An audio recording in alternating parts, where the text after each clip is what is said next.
Birth സർട്ടിഫിക്കറ്റിൻ്റെ form എങ്ങനെ fill ചെയ്യാം എന്നതാണ് ഈ വീഡിയോയിൽ കാണിക്കുന്നത്. ഈ ഫോം നോർമൽ ഡെലിവറി ആണെങ്കിൽ ലേബർ റൂമിൽ നിന്നും, സിസേറിയൻ ആണെങ്കിൽ ഓപ്പറേഷൻ തിയേറ്ററിൽ നിന്നും ലഭിക്കുന്നു. ഫോം ഫില്ല് ചെയ്യുന്നതിനായി SSLC ബുക്ക്, അതില്ലാത്തവർ school certificate, Aadhaar card, passport എന്നിവയെല്ലാം കയ്യിലുണ്ടായിരിക്കേണ്ടതാണ്. ഈ ഫോമിൽ ഫസ്റ്റ് ജനന തീയതി ചോദിക്കുന്നുണ്ട്. പിന്നീട് ആൺകുട്ടിയാണോ പെൺകുട്ടിയാണോ എന്നതും വളരെ കറക്റ്റായിട്ട് തന്നെ പൂരിപ്പിക്കേണ്ടതാണ്. അടുത്തതായി കുട്ടിയുടെ പേര് ചേർക്കുന്ന ഭാഗത്ത് 3 കോളം കാണാം. അതിൽ കുട്ടിക്ക് 3 പേരാണ് ചേർക്കാൻ ഉദ്ദേശിക്കുന്നതെങ്കിൽ ഫസ്റ്റ് കോളത്തിൽ ഫസ്റ്റ് പേരും, രണ്ടാമത്തെ കോളത്തിൽ ബാക്കി 2 പേരും, മൂന്നാമത്തെ കോളത്തിൽ ഇനീഷ്യൽ ചേർക്കുന്നുണ്ടെങ്കിൽ ചേർക്കാവുന്നതുമാണ്. കുട്ടിക്ക് പേര് ചേർക്കുന്നില്ല എങ്കിൽ ആ കോളം പൂരിപ്പിക്കേണ്ടതില്ല. പിന്നീട് ഓഫീസ് ആവശ്യത്തിന് എന്നെഴുതിയത് കാണാം. ആ കോളം നോർമൽ ഡെലിവറി ആണെങ്കിൽ ലേബർ റൂമിൽ നിന്നും, സിസേറിയൻ ആണെങ്കിൽ ഓപ്പറേഷൻ തിയേറ്ററിൽ നിന്നും പൂരിപ്പിച്ചു തരുന്നതായിരിക്കും. പിന്നീട് മാതാവിൻ്റെ നെയിം പൂരിപ്പിക്കുമ്പോൾ SSLC ബുക്ക്, അതില്ലാത്തവർക്ക് സ്കൂൾ സർട്ടിഫിക്കറ്റിലെ പേര് നോക്കി അതുപോലെ പൂരിപ്പിക്കേണ്ടതാണ്. പിന്നീട് ആധാറുമായി ലിങ്ക് ചെയ്ത മൊബൈൽ നമ്പർ കൊടുക്കുവാൻ പ്രത്യേകം ശ്രദ്ധിക്കണം.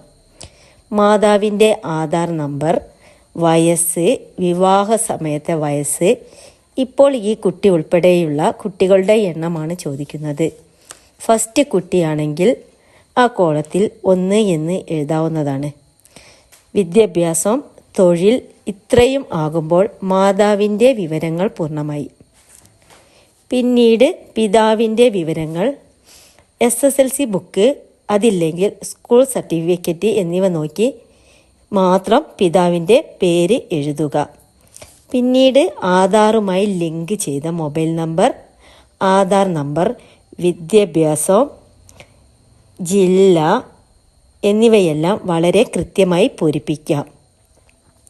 തൊഴിൽ, പിന്നീട് പിതാവ് താമസിക്കുന്ന പഞ്ചായത്ത്, മുനിസിപ്പാലിറ്റി, കോർപ്പറേഷൻ ഇവയിലേതാണ് എങ്കിൽ ആ കോളം ടിക്ക് ചെയ്യുകയും താഴെ ആ സ്ഥലത്തിൻ്റെ പേര് എഴുതുകയും വേണം. പിന്നീട് taluk, village, ward number, post office, pincode, വീട് നിൽക്കുന്ന പ്രദേശത്തിൻ്റെ പേര്, വീട്ടുപേര് എഴുതുമ്പോൾ SSLC ബുക്ക്, പാസ്പോർട്ട് എന്നിവ നോക്കി സ്പെല്ലിംഗ് കറക്റ്റാക്കി എഴുതുക. അഥവാ അഡ്രസ്സിലോ മാതാപിതാക്കളുടെ പേരിലോ എന്തെങ്കിലും മാറ്റം വരുത്തുവാനുണ്ടെങ്കിൽ ബർത്ത് രജിസ്ട്രേഷൻ കൗണ്ടറിൽ അറിയിക്കാവുന്നതാണ്. ഒരു കുട്ടി ജനിച്ചു കഴിഞ്ഞാൽ 2 ദിവസത്തിനകം ജനനം മുനിസിപ്പാലിറ്റിയിൽ രജിസ്റ്റർ ചെയ്യേണ്ടതാണ്. അതിനാൽ ഈ ഫോം 2 ദിവസത്തിനകം ബർത്ത് രജിസ്ട്രേഷൻ കൗണ്ടറിൽ ഏൽപ്പിക്കേണ്ടതാണ്. ബർത്ത് കൗണ്ടറിൽ നിന്നും ടൈപ്പ് ചെയ്ത് വെരിഫിക്കേഷന് തരുന്ന പ്രിൻ്റ് ശരിക്കും വായിച്ച് ഒരു തെറ്റും ഇല്ല എങ്കിൽ മാത്രം സൈൻ ചെയ്ത് കൊടുക്കാവുന്നതാണ്. പിന്നീട് സർട്ടിഫിക്കറ്റ് ലഭിക്കുന്നതിനെക്കുറിച്ചും പേര് ചേർക്കുന്നതിനെക്കുറിച്ചുമുള്ള വീഡിയോ ലഭിക്കുന്നതിനായി ഈ